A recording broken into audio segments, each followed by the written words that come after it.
우리 교회 왔습니다. 그래서 마음이 늘 편안하고 기쁩니다. 왜냐하면 또 우리 김은성 목사님 저에게 형님이기도 하시고, 또 제가 말씀을 좀 잘못 전해도 다 고쳐주실 귀한 주님의 종이시기 때문에 제가 거침없이, 그렇다고 뭐 함부로 하겠다는 건 아니지만, 그러나 주님께서 안전장치를 갖고 계시기 때문에 특별히 마음이 편안합니다. 저희 그 카페 연구 아시죠? 네, 모르시는 분들도 계신 것 같은데, 네, 저희가 학교를 확장하다가 그 건물주가 카페를 꼭 해야지만 학교를 주겠다 그래가지고 저희가 어쩔 수 없이 갑자기 난데없이 카페를 하나 하게 됐는데, 물러남이라는 카페예요. 그래서 퇴촌에 저희 와보신 분들은 아시지만 저희 수해 난 것 때문에, 산사태 난 것 때문에 우리 온사랑의 교회 가족들이 은혜 주셔서 귀한 집도 허락해 주시고, 또 학교도 주님께서 캠퍼스도 확장해 주시는 과정 속에서 또 우리 그리스도인들이 와서 쉴 수 있는 공간을 허락해 주셨습니다. 정말 쉬기에 적절한 공간입니다. 우리 목사님이 와 주셨었는데 같이들 한번 오셔서 주님 안에서 안식하고 좀 쉼을 누리시는 시간들 되시기를 부탁을 드리겠습니다.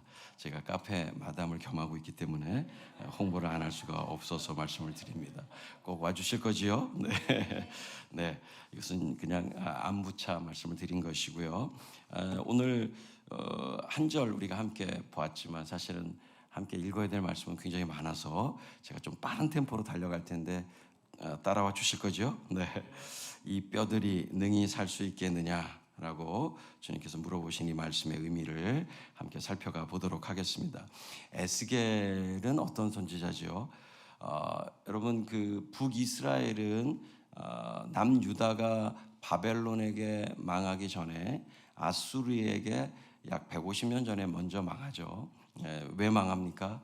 하나님 거부하고 계속 우상을 숭배한 결과로 망합니다.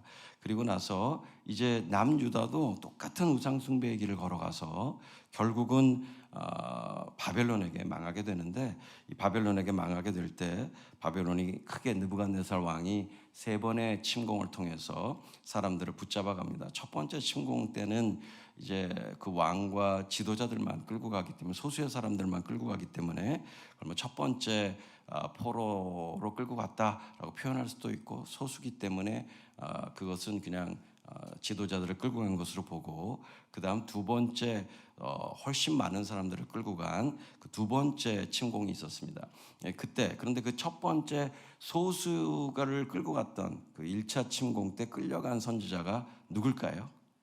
다니엘입니다. 네. 그리고 이제 두 번째 좀 다수를 끌고 간 두 번째 침공 때 끌려간 선지자는 누굴까요? 그렇죠. 예. 역시 우리 교회입니다. 역시 에스겔입니다. 그래서 이제 1차 침공은 BC 605년이고, 그리고 2차 침공은 BC 597년이었는데, 이때 여호야긴이라고 하는 왕과 함께 에스겔이 바벨론에 끌려갑니다. 아직은 약관의 나이였습니다. 그가 25살에 끌려갔는데, 그래서 5년 뒤에 바벨론 땅에서 에스겔이 30살이 됩니다. 근데 에스겔은 제사장 가문의 사람이었고 제사장으로 지목되어 있던 사람이었어요. 그런데 하나님께서 30이 되는 그 해에 에스겔을, 그 바벨론 땅에서 제사장으로 살 수 없는 그를 하나님께서 선지자로 부르십니다. 그래서 하나님의 대언자로, 예언자로 부름받아서 이 포로지에서 말씀을 전하게 되는데요.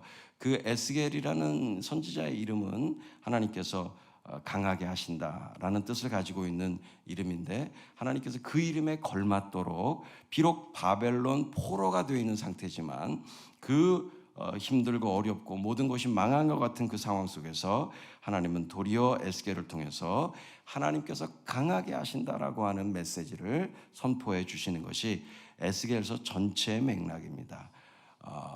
비록 몸은 바벨론의 포로로 와 있지만, 그러나 하나님의 의도는 에스겔을 통해서 그 포로로 잡혀있는 유다 백성들을 오히려 강하게 하시려고 하는 하나님의 의도가 그 안에 있음을 믿으시는 분 아멘 하시죠? 아멘입니다.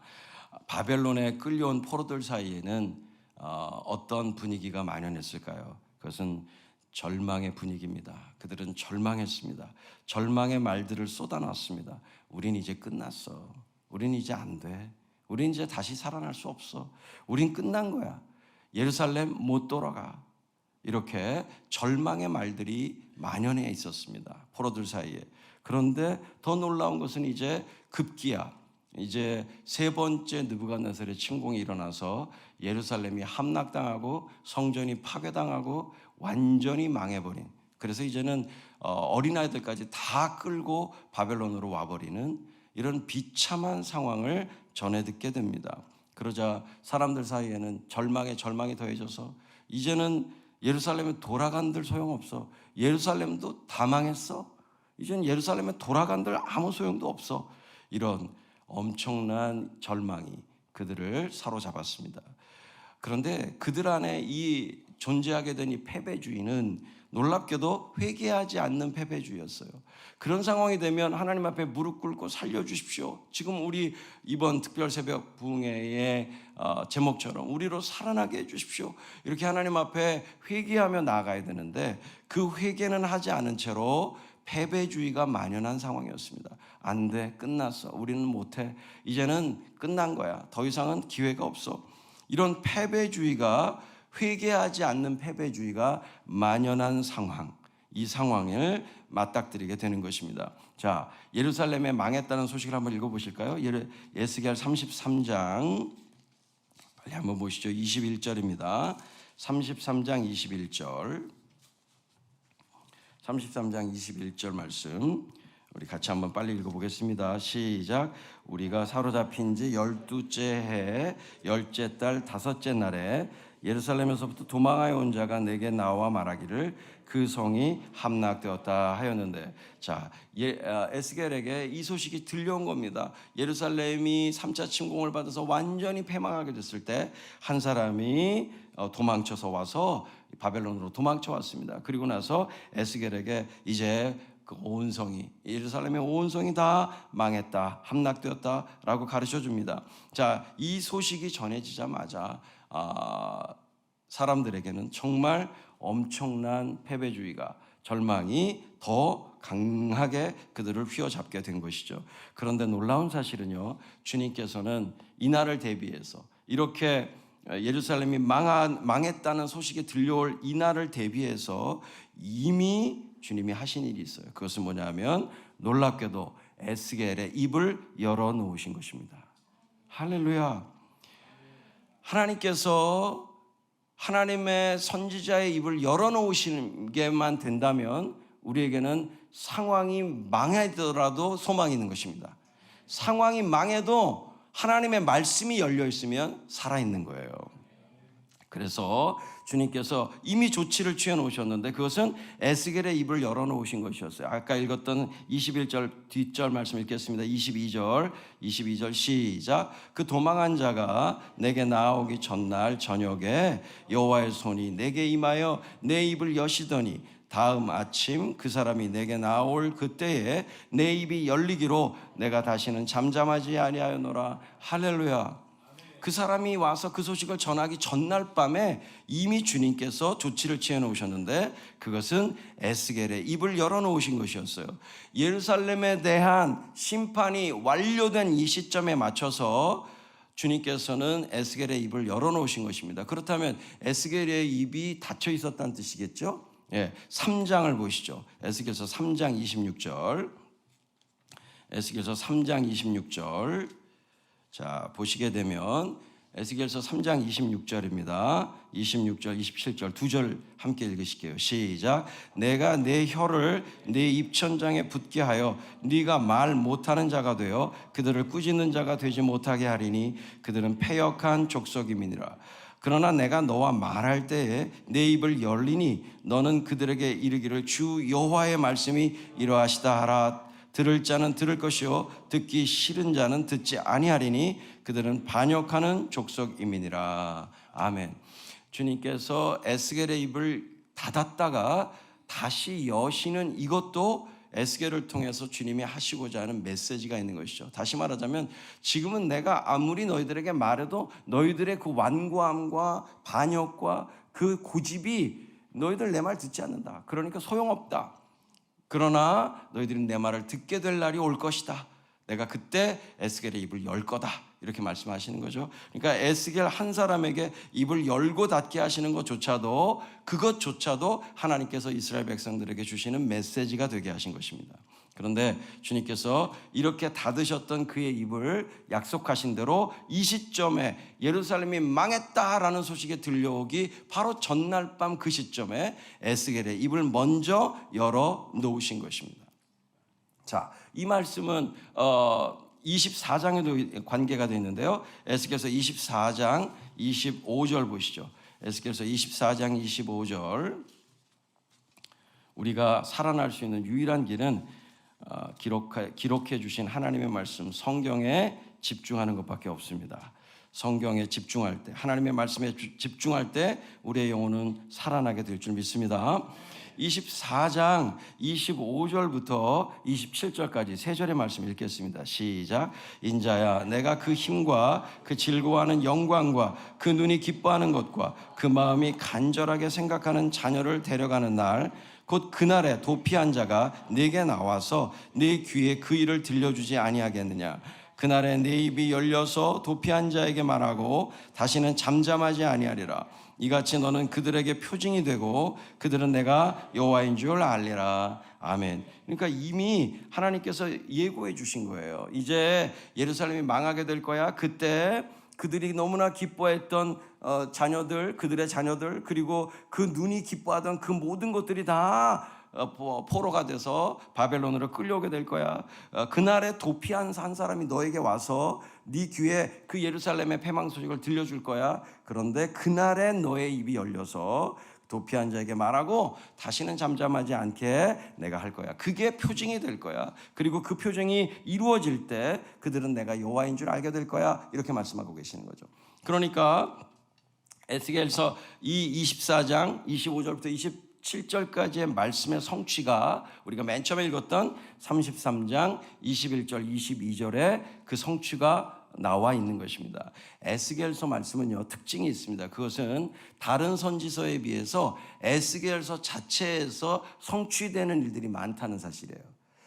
이사야서나 예레미야서는 먼 훗날 성취될 예언들이 많아요. 그런데 놀라운 사실은 에스겔서는 에스겔서 안에서 예언이 되어지고 에스겔서 안에서 예언된 것이 에스겔서 안에서 성취가 되는 이런 일들이 에스겔서에는 다른 선지서에 비해서 월등히 많습니다. 자, 어떤 의미가 있을까요? 에스겔서는 예언의 성취가 늘 오래 걸리기 때문에 우리랑 상관없어. 하나님께서 예언하시면 뭐하냐? 오래 뒤에 이루어지는데 우리랑은 아무 상관없어.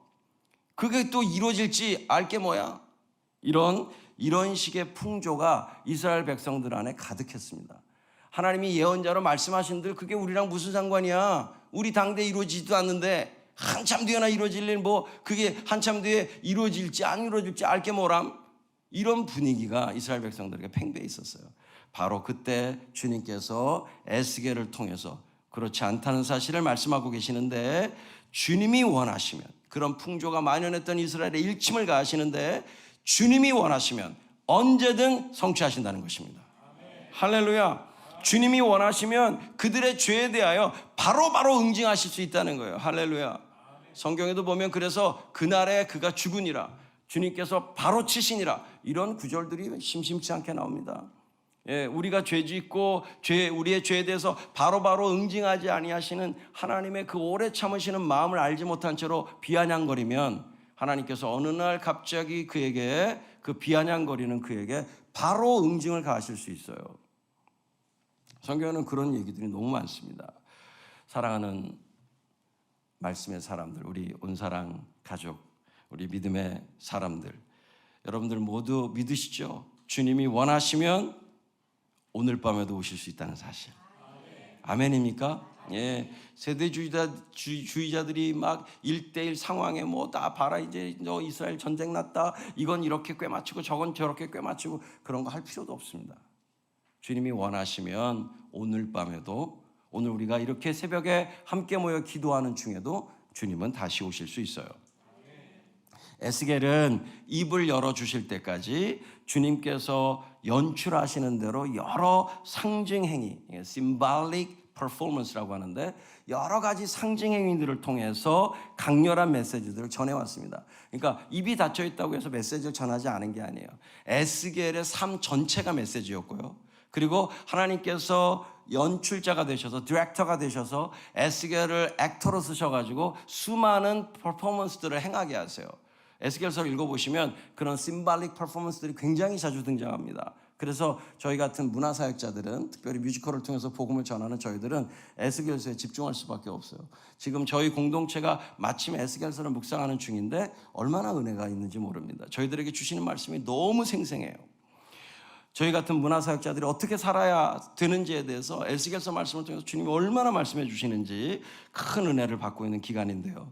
에스겔이 입은 닫혀 있지만 주님이 그를 액터로 쓰셔서 많은 상징적 행위들을 통해서 그리고 그의 삶 자체를 통해서 강력한 메시지를 계속 전해 주셨습니다.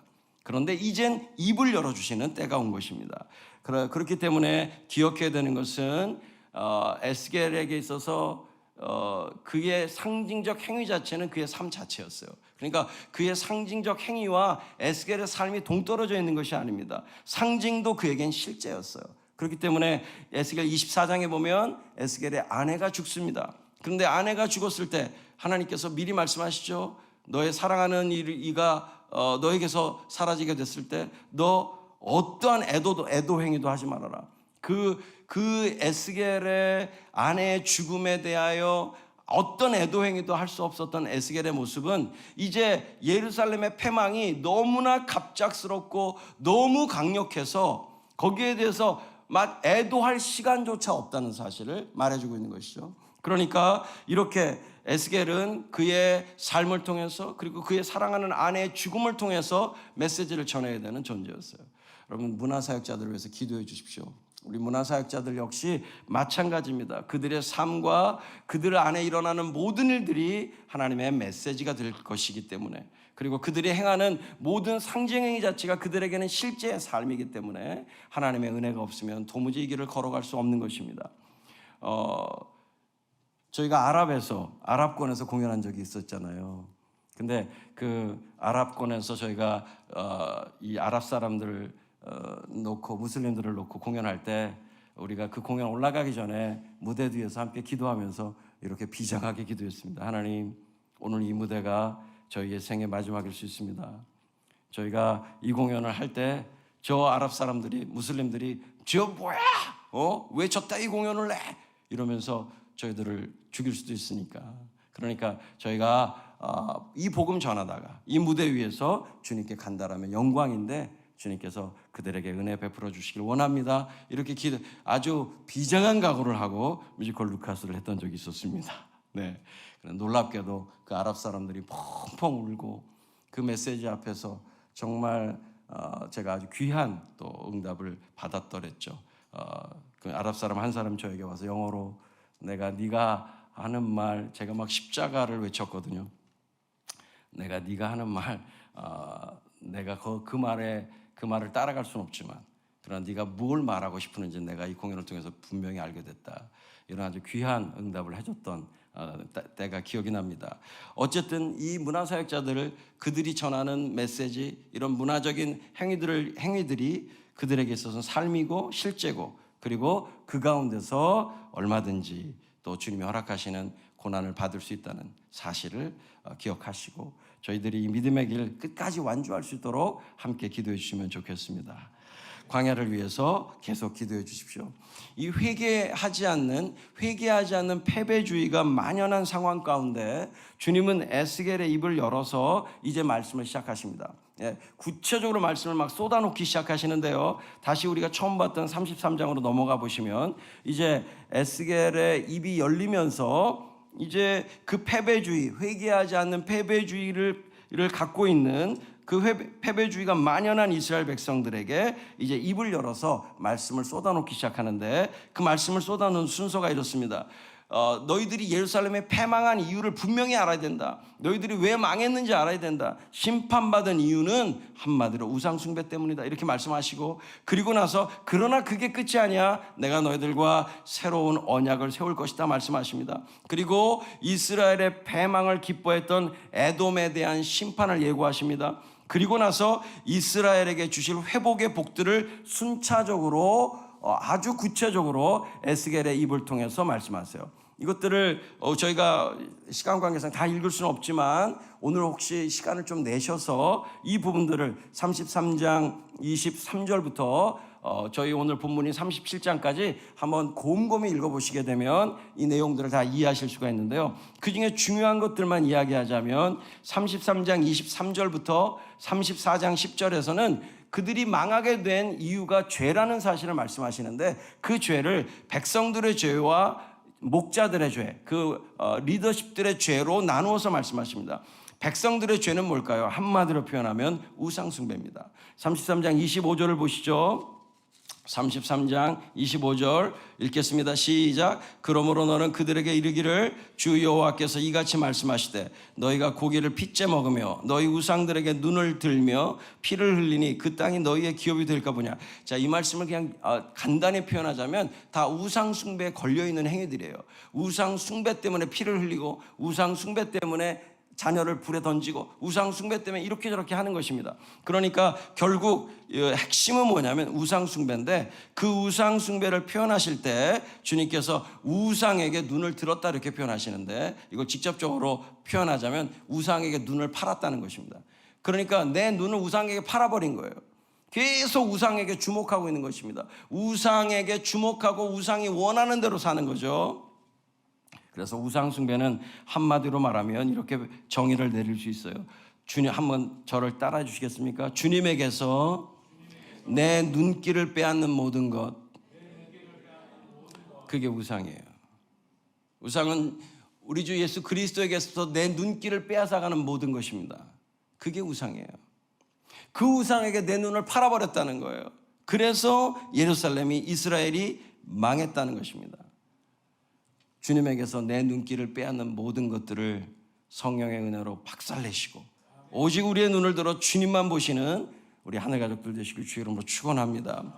이스라엘 목자들의 죄는 뭘까요? 이스라엘 목자들, 이 리더십들, 이 사회 지도자들의 죄는 한마디로 말하면 34장 2절에 보시면 34장 2절, 자, 2절 보시면 그 2절의 표현 중에 자기만 먹는 이스라엘 목자들은 화 있을지니요 이렇게 말씀하십니다. 이 말을 다른 말로 말하자면 자기 자신만을 돌본다는 겁니다. 이 목자들이 그런 사회 리더십으로 주님이 세우신 이유는 백성들을 돌보고 섬기라는 뜻이었는데 자기 배만 불린다는 거예요. 자기만 돌본다는 것입니다.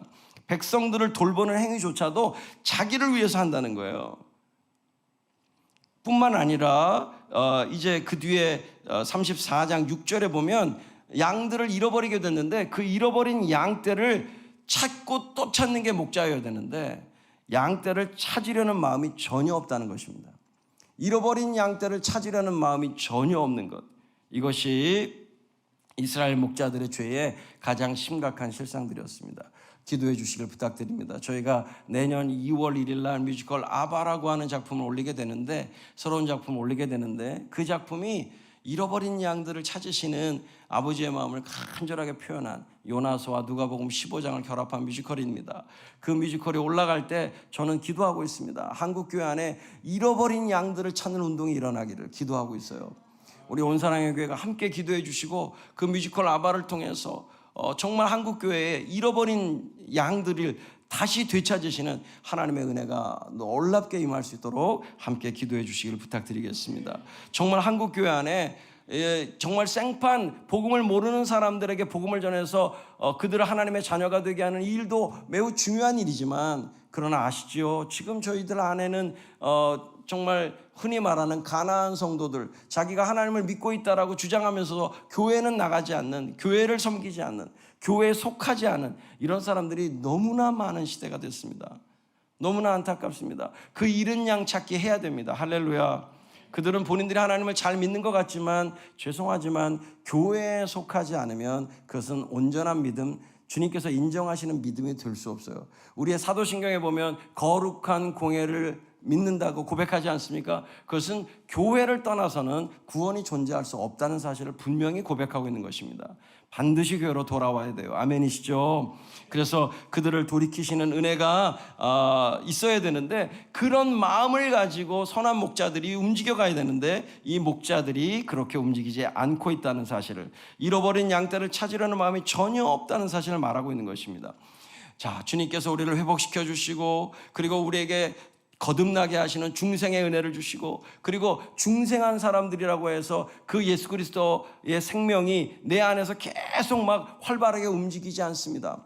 오히려 세상의 세파와 걱정과 염려와 세상의 온갖 죄들로 말미암아서 점차 내 안에 계신 예수 생명의 어떤 강력함을 느끼기보다는 우리가 아직은 부활하지 못한 육체를 갖고 있다 보니까 점차 내 안에 계신 예수 생명이 점점 잦아들고 연약해지는 것들을 경험하게 됩니다. 그럴 때 성령의 은혜가 우리 가운데 임해서 다시 내 안에 계신 예수님의 생명이 강력하게 일어나야 돼요. 아멘이시죠? 이것을 그냥 한문으로 표현하자면 갱생이라고 표현할 수 있겠는데, 주님께서 우리에게 회복의 은혜를 주시고, 그리고 거듭나는 중생의 은혜를 주시고, 또 중생한 자들이 연약해질 때 다시 갱생하게 하시는 이 갱생의 은혜를 주시는 첫걸음이 있습니다. 그것은 하나님 앞에서 하나님의 기준으로 죄의 실상을 철저하게 파악하고 드러내는 것입니다. 사람의 기준이 아니라 하나님의 기준으로, 엄유하신 하나님의 기준으로 자기 자신을 들여다보고 철저하게 하나님 앞에서 자신의 죄된 실상을 고백하고 회개하고 돌이키는, 여기부터 하나님의 은혜가 시작되는 것입니다. 그러니까 나의 죄에 대해서 그냥 눈 감아버린 채로 대충 넘어간 채로 하나님의 은혜가 임하지 않습니다. 하나님의 은혜는, 하나님의 회복과 중생과 갱생의 은혜의 첫걸음은 반드시 우리의 죄의 실상을 철저하게 파악하고 그 죄된 실상을 하나님 앞에 낱낱이 드러내고 조목조목 회개하는 이런 일들이 우리에게 필요한 것입니다. 그렇다고 해서 또 어떤 회개파 이단들처럼 하나하나 다 회개하지 않으면 천국 못 간다, 이런 식으로는 행위주의를 주장하는 것이 아니라, 하나님 앞에서 나의 내면을 빌립보서 1장에 있는 말씀처럼 정말 햇빛에 이렇게 들여다봐서, 우리가 그냥 이런 불빛에는 잘 보이지 않는 그런 점들도, 그런 어떤 오점들도 햇빛에 이렇게 들여다보면 보이지 않습니까? 아주 날카롭게 보이죠. 그렇게 하나님의 강렬한 기준과 그 빛 앞에서 우리의 죄된 실상을 철저하게 파악하는 일이 필요하다는 것입니다. 인간이니까 이럴 수밖에 없어, 우리는 죄인이니까 이런 정도의 삶밖에 못 살아, 이러면 안 됩니다. 하나님 앞에서 철저하게 내 눈을 어디 팔고 있는지, 나로 하여금 예수 그리스도에게서 나의 눈을 끌어가는 것들이 뭔지에 대해서, 그 죄된 실상들에 대해서 철저하게 파악하고 하나님 앞에서 낱낱이 그 죄들을 회개하고 돌이키는 일들이 주님께서 주시는 은혜의 첫걸음이다, 이런 말씀이에요. 이 은혜의 말씀을 주님께서 이런 죄에 대한 실상을 에스겔을 통해서 말씀하시고 나서, 그리고 나서 34장 11절부터 31절에 주님께서 놀라운 말씀을 하십니다. 그것은 주님께서 직접 그들의 참되고 선한 목자가 되어주시겠다는 거예요. 할렐루야. 15절, 34장 15절에 보면 내가 친히 너희들의 내 양의 목자가 되어주겠다, 이렇게 말씀하십니다. 그리고 23절에 보면 또 하나 약속을 하십니다. 내가 한 목자를 그들 위에 세워 먹이게 하겠다. 그러니까 이 말씀이 겹치죠. 하나님께서, 주님께서 내가 친히 목자가 되어줄게 라고 말씀하시고 나서 그 다음에는 내가 한 목자를 세울 거야 라고 말씀하세요. 그렇다면 여기 주님의 말씀에 비밀이 숨겨져 있죠. 하나님께서, 여호와 하나님께서 친히 목자가 되시며 친히 목자를 세우신다고 하셨으니까 이것은 너무나 분명하게도 요한복음의 10장에서 말하고 있는 선하신 목자, 우리 구주 예수 그리스도를 예고하고 있는 것입니다.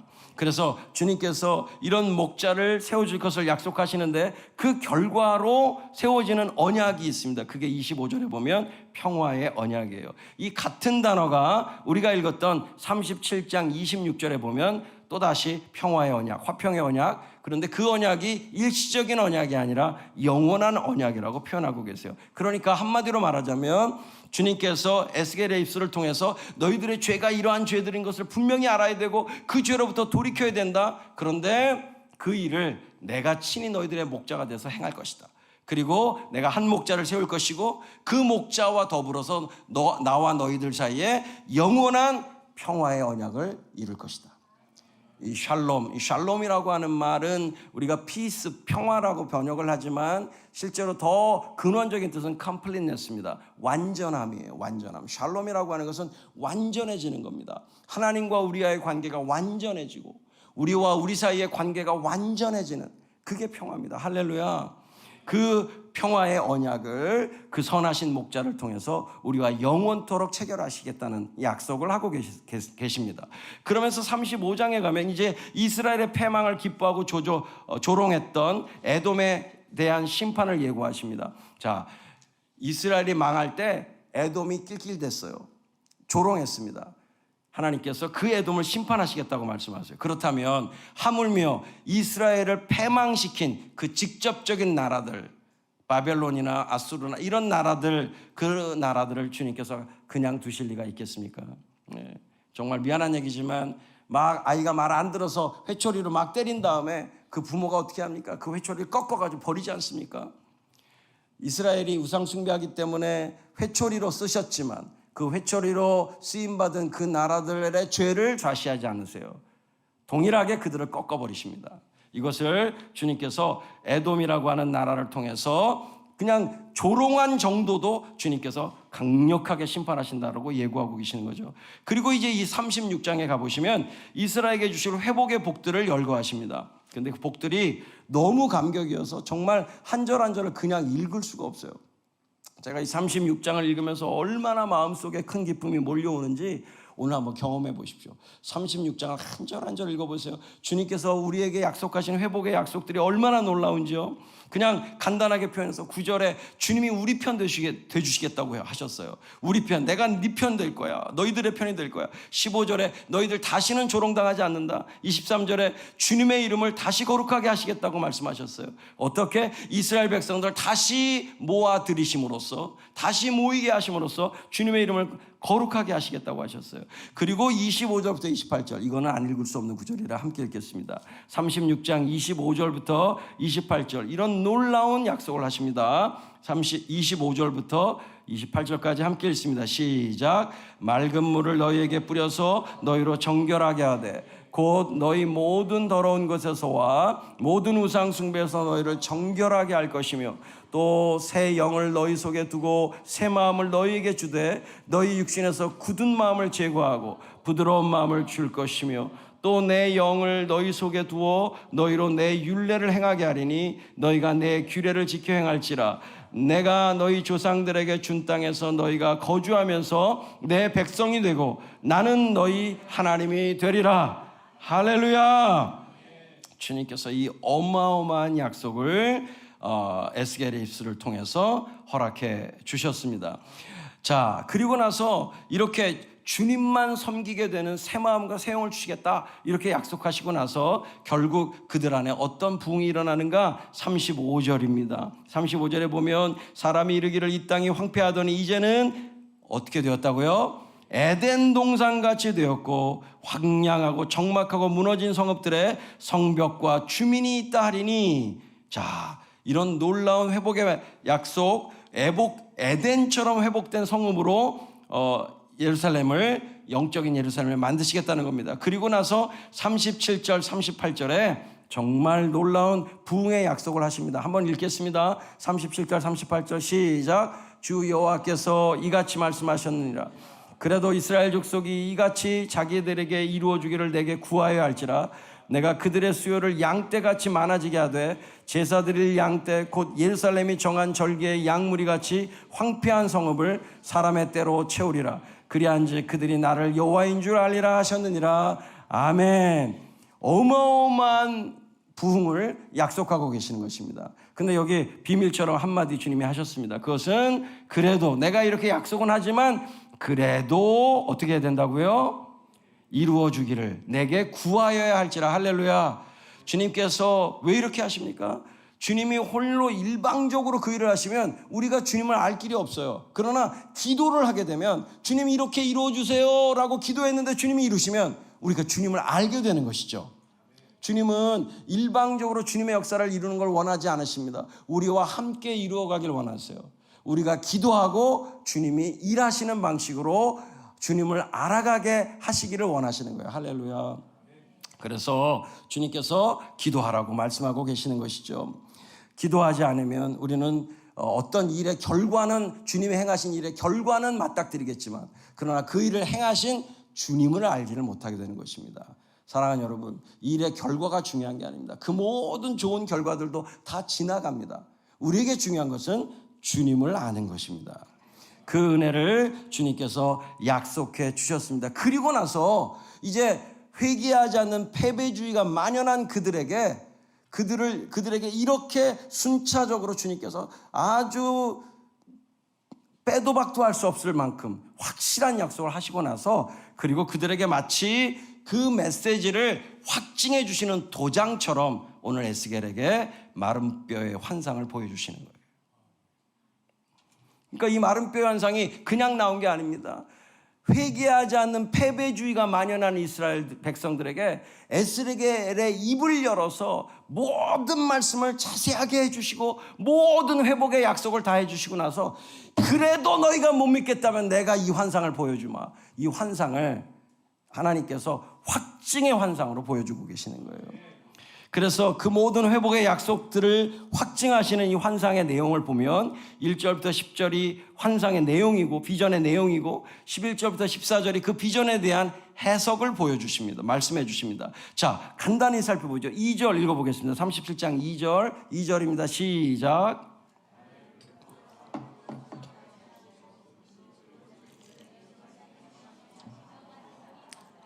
자, 어떻게 말랐다고요? 아주 말랐더라. 심히 말랐더라. 완전히 말라버려서 형체를 알아볼 수 없게 된 해골들로, 그것도 뼈가 다 조각조각 났어요.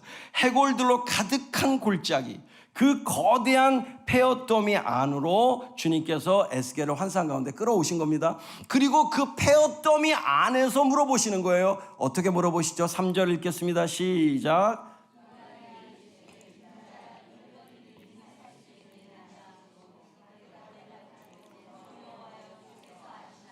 인자가 뭡니까? 인자는 Son of Man, 사람의 아들이란 뜻입니다. 왜 사람의 아들이라고 하죠? 고대 근동에서는요, 자신의 존재를, 아이덴티티를 인식하는 방법이 나는 나야 이렇게 말 못합니다. 나는 김종찬의 아들이야. 네, 나는 김관영의 아들이야. 이렇게 해야 되는 겁니다. 알아듣겠죠? 네. 그러니까 그냥 나는 아들이냐가 아니라 나는 김관영의 아들이야. 이게 고대 근동의 자기 인식 방법이에요. 그러니까 고대 근동을 살았던 사람들은 사람이 개체적으로 존재하는 게 아니라 함께 존재한다는 이 사실을 분명히 알고 있었기 때문에 나는 누군가의 아들로 존재하는 것이죠.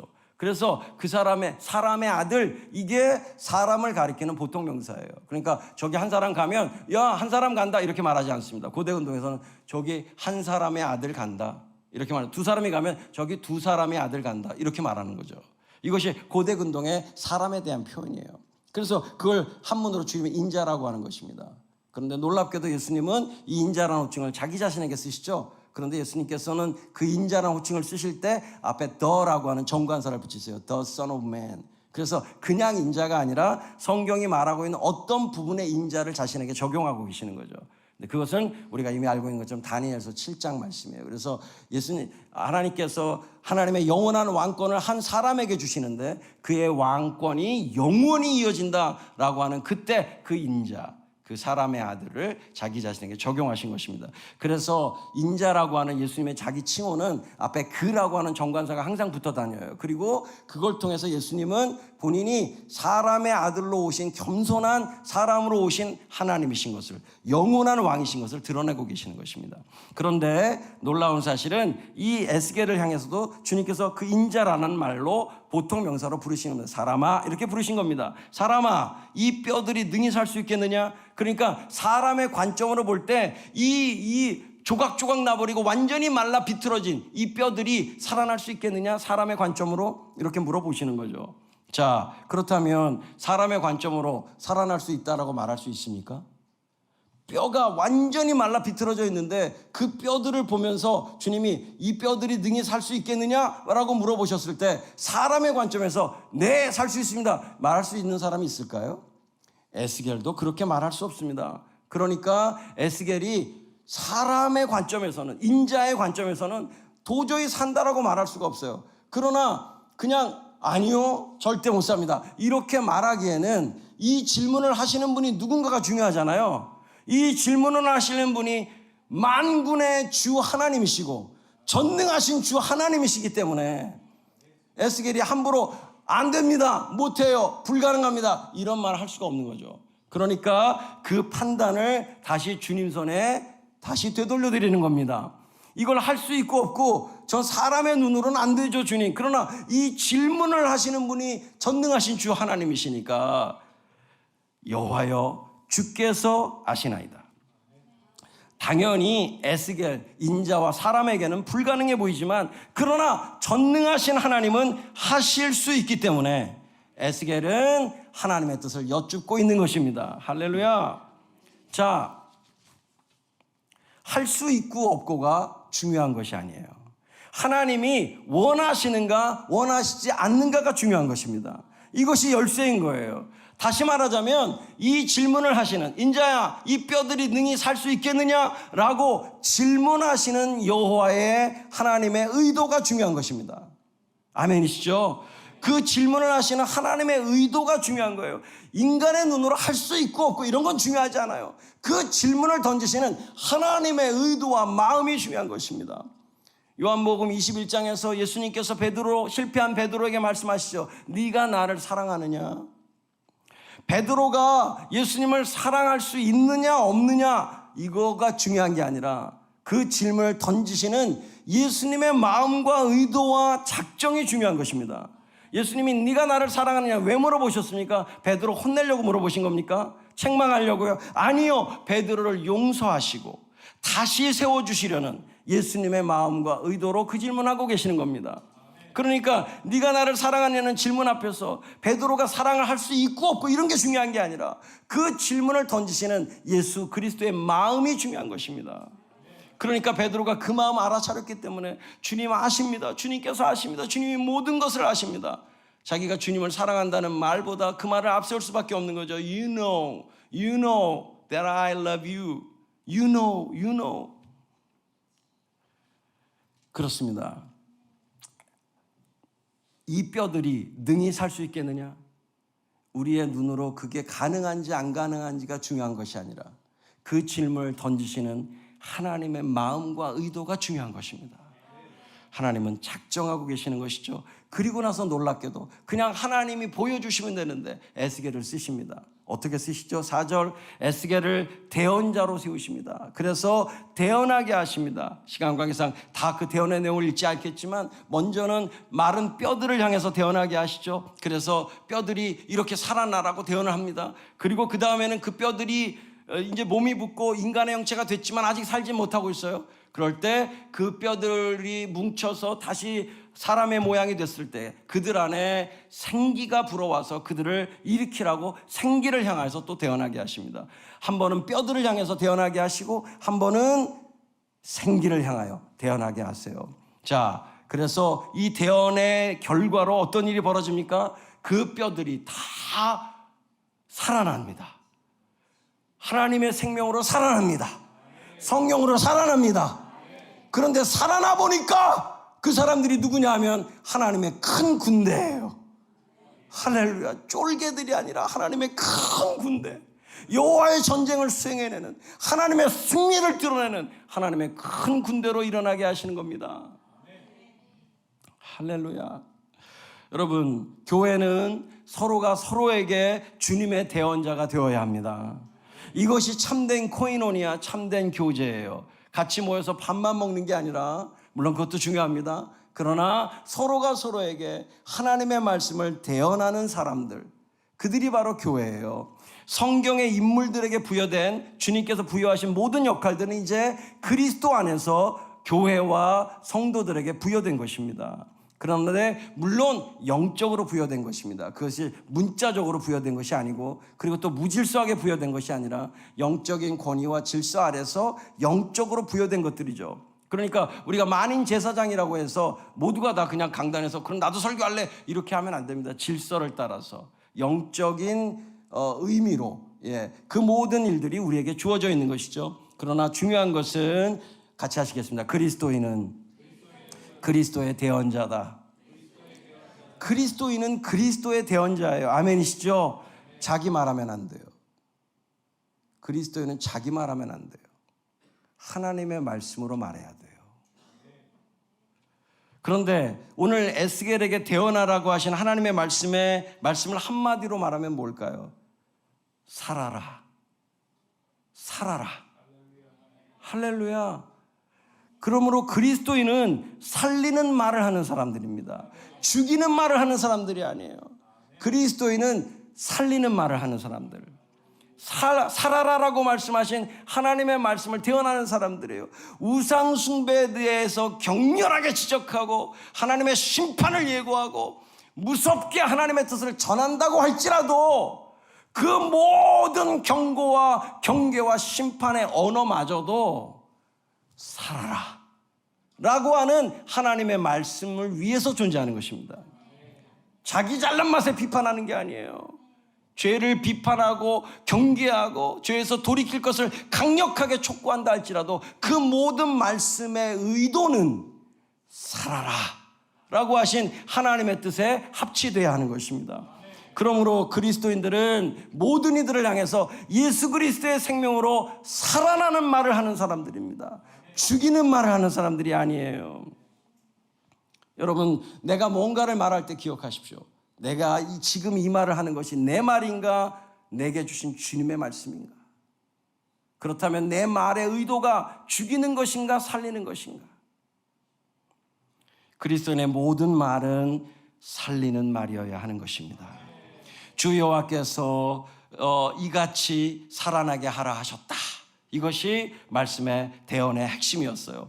뼈들을 향해서 대언한다는 것은 뼈는 결국 우리 자신을 가리키는 말이죠. 이스라엘 백성들 전체를 가리키는 말이었으니까 우리 자신을 가리키는 말들이에요. 그래서 뼈들을 향해서 대언한다는 것은 말씀으로 교제하는, 지금 우리로 해석하자면 말씀으로 끊임없이 교제하는 것입니다. 제가 누구라고 말하지 않겠지만 집에서 보니까 참 아름다운 모습이 많더라고요. 지방에 콕 박혀 있지 않고 말씀으로 방에서 이렇게 뭘 하나, 제가 이렇게 가끔 들여다 가만히 귀를 기울여 보면, 감시하는 건 아닙니다. 그러나 이제 이렇게 기울여 보면 막 줌 열어놓고 막 이렇게 막 얘기들을 해요. 청년부 안에서 막 얘기들을 해요. 무슨 얘기를 하나 가만히 들어보면 감사하게도 말씀을 나누고 있고 또 말씀으로 교제하고 있고, 얼마나 참 기특하든지. 저는 청년 때 그러지 못한 것 같은데 정말 너무 감격이더라고요. 말씀으로 서로 교제하는 것, 이게 뼈들을 향해서 대언하는 모습이에요. 생기를 향해서 대언한다는 건 뭘까요? 생기는 여기 히브리어로 루아흐입니다. 루아흐. 이 루아흐는 신약에서는 푸뉴마라는 단어죠. 성령을 가리키는 말이에요. 결론적으로는 성령에서 완성되는 단어입니다. 그렇기 때문에 생기를 향해 대언한다는 말은 한마디로 말하면 성령을 초청하고 성령께서 이 일들을 행하시기를 구한다는, 지금 우리로 말하면 기도를 뜻하는 것입니다. 하나님께서 이 일을 행하시기를 말씀을 따라 기도하는 것이죠. 우리 온사랑의 교회 가족들 모두가 말씀을 따라 교제하시길 주 이름으로 축원합니다. 말씀을 따라 성령께 구하시기를 축원합니다. 이렇게 빚어진 후에 생기를 받는 순서가, 그러니까 먼저 빚어내시고 그 다음에 생기를 부여하는 순서가 아담을 창조할 때랑 똑같지 않습니까? 아담을 창조하시는 하나님의 순서랑 똑같이 먼저 포밍을 하시고 그 다음에 breathing, 이 생기를 불어넣으시는, 이것이 똑같다는 이야기는 첫 창조이건 재창조이건 중생이건 갱생이건 모든 생명의 주권이 오직 하나님께만 영원히 있다는 사실을 보여주고 있는 것입니다. 말씀으로 서로 교제하며 빚어진 후에는 반드시 말씀을 따라 기도하며 성령을 구하셔야 합니다. 그냥 말씀으로 교제하고 끝나면 안 되고 반드시 그 말씀으로 역사하시기를 성령께 간구하셔야 돼요. 함께 기도하셔야 됩니다. 그러면 결국 막강한 하나님 나라의 군사와 군대가 되는 것입니다. 할렐루야. 시간 관계상 그냥 제가 말씀드리는데, 이런 과정은요, 이렇게 포밍이 되고 이 정말 뼈들처럼 널브러져 있다가 이것이 하나님의 생기가 불어넣어서 하나님의 군사로 일어나게 되는 이런 놀라운 역사는요, 이미 에스겔 자신이 경험한 거예요.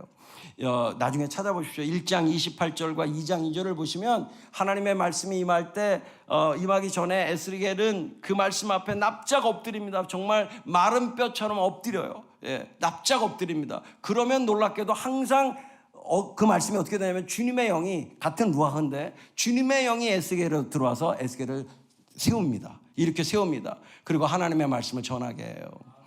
이것이 1장 28절과 2장 2절에 나와 있고, 그리고 3장 23절 24절에도 똑같이 나옵니다. 에스겔은 엎드립니다. 그런데 주님의 영은 그를 일으키세요. 그러니까 엎드리면 주님의 영이 일으켜 세우시는 거예요. 사랑하는 여러분, 우리에게도 이 일이 반복되기를 주의 이름으로 축원합니다. 주님의 말씀 앞에 엎드리십시오. 주님의 존전 앞에 엎드리십시오. 주님의 임재 앞에 엎드리십시오. 그러면 성령이 일으켜 세우실 거예요. 그리고 주님의 말씀을 전하게 하실 것입니다. 그러니까 오늘 이 에스겔서 37장의 마른 뼈 환상은 사실은 에스겔 자신의 소명의 과정을 그대로 보여주고 계시는 거예요. 에스겔 자신이 하나님 백성의 약속된 부흥의 첫 열매였다는 사실을 보여주고 계시는 것입니다. 자, 이렇게 환상을 보여주시고 나서 11절부터 14절에 이 환상을 주님이 친히 해석해 주십니다. 11절 어떻게 말씀하십니까? 이 뼈들은 누구라고요? 이스라엘 온 족속이다. 그들은 무슨 말을 합니까? 우리의 뼈들이 말랐고 우리의 소망이 없어졌으니 우리는 다 멸절되었다. 이렇게 말하고 있습니다. 그들의 완전한 절망과 무력함을 그들이 표현하고 있다는 것이죠. 그런데 12절에 보면 주님께서 놀라운 말씀하십니다. 12절 함께 읽겠습니다. 37장 12절 시작.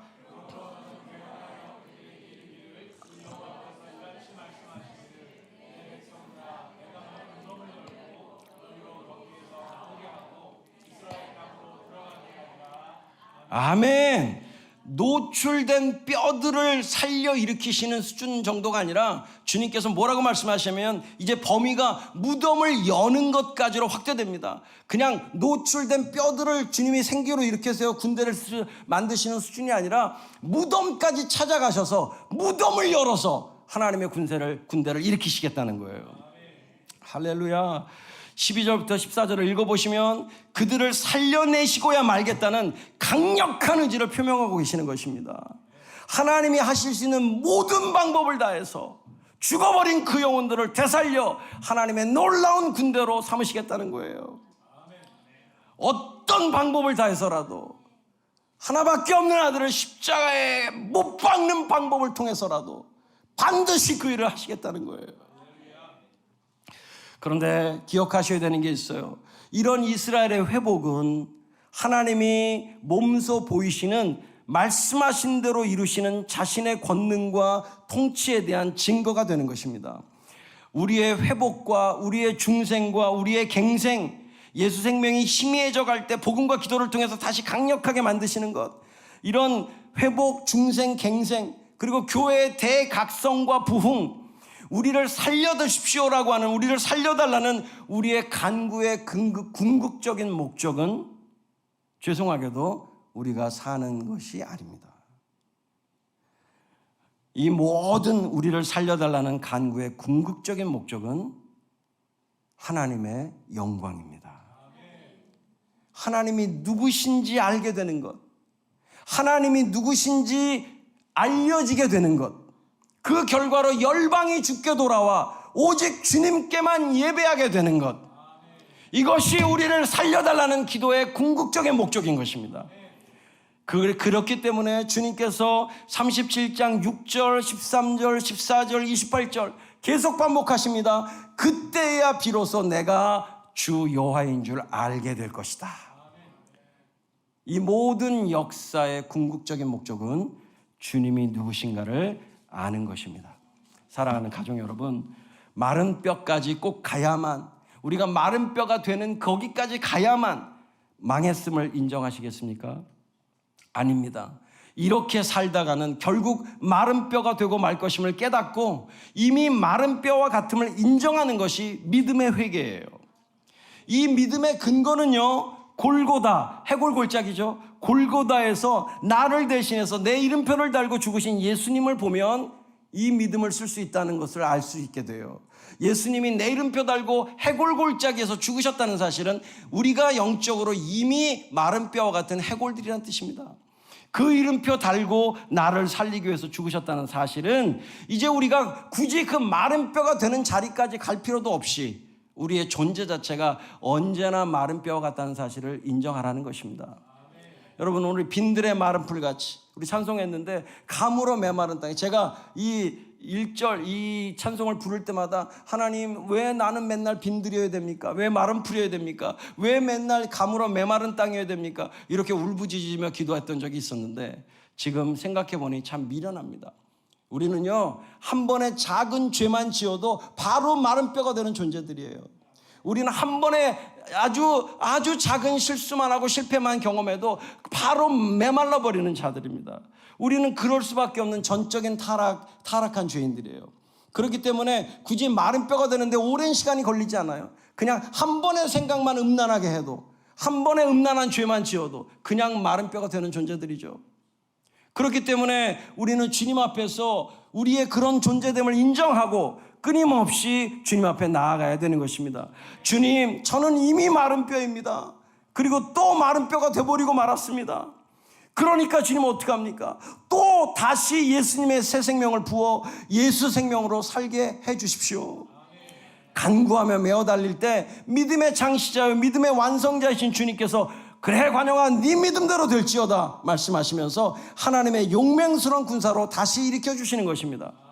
그리스도인의 삶은 이와 같을 수밖에 없는 거예요. 이와 같지 않다라고 말하는 사람은 자기 자신을 착각하고 있는 것입니다. 우리는 언제나 마른 뼈가 되어버리는 존재들이에요. 우리는 언제나 빈들이 되어버리고 마른 풀이 되어버리고 가물어 메마른 땅이 될 수밖에 없는 존재들입니다. 깨진 그릇이에요. 하나님이 은혜 아무리 부으셔도 계속 흘러나갑니다. 계속 메말라갑니다. 그렇기 때문에 방법은 하나뿐이에요. 나이아가라 폭포처럼 끊임없이 우리에게 주님의 새 생명을 부으실 수 있는 주님께 간구하는 것입니다. 엎드리는 것입니다. 주님께 살려달라는 기도를 계속하는 것입니다. 주님께서 그렇게 메어 달리는 우리들을 반드시 새 생명으로 부어주실 것입니다. 제가 가장 좋아하는 찬송 중에 하나죠. 구주와 함께나 죽었으니 구주와 함께나 살았도다. 영광의 그날에 이르도록 언제나 주만 바라봅니다. 후렴같이 하죠. 언제나 주는 사랑하사 언제나 새 생명 주신 영광의 그날에 이르도록 영광의 그날에 언제나 주만 바라봅니다. 주만 바라봅니다. 아멘. 주님은 우리를 사랑하십니다. 그래서 언제나 새 생명 주기를 원하십니다. 이제는 안 된다. 한국교회 쇠퇴는 돌이킬 수 없다. 전도 안 된다. 부흥 끝났다. 청년 없다. 다음 세대 없다. 한국교회 미래는 더 이상 없다. 이런 회개하지 않는 패배주의. 여러분, 정말 그게 맞는 말이라면, 정말 그걸 인정한다면, 그렇다면 이제 우리 주님이 하실 차례가 아니겠습니까? 그렇다면 이제 우리 주님이 하실 수 있는 때가 된 거 아니겠습니까?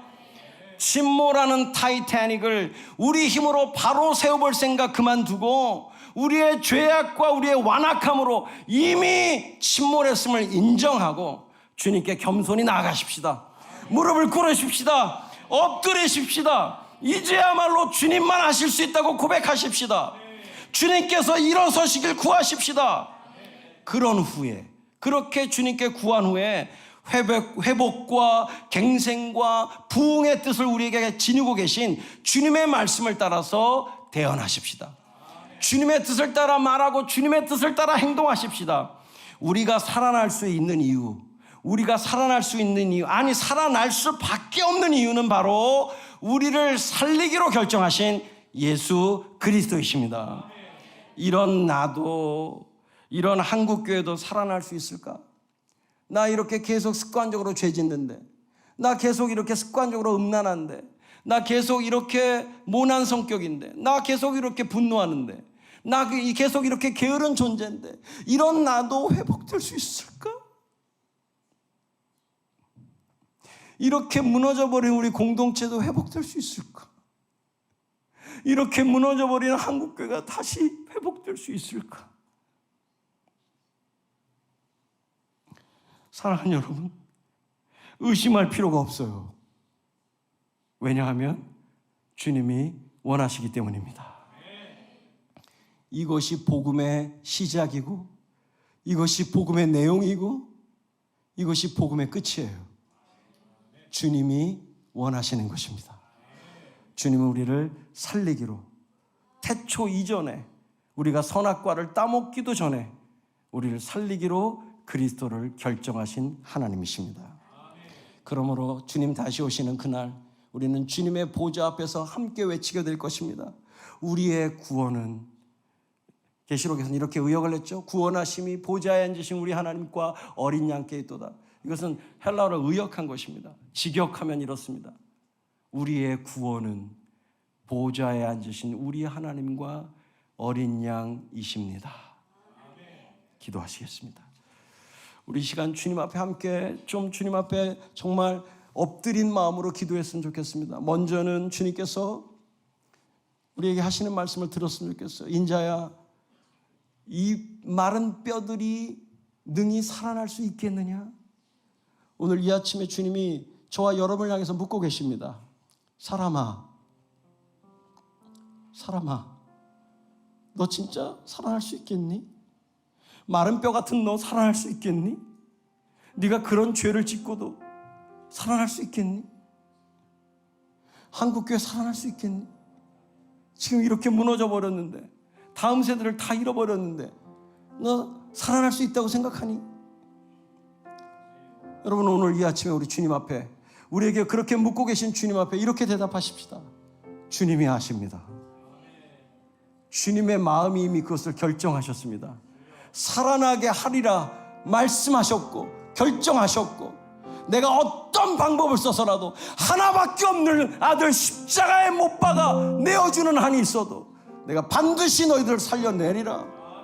주님이 결정하셨으니 누가 막을 수 있겠습니까?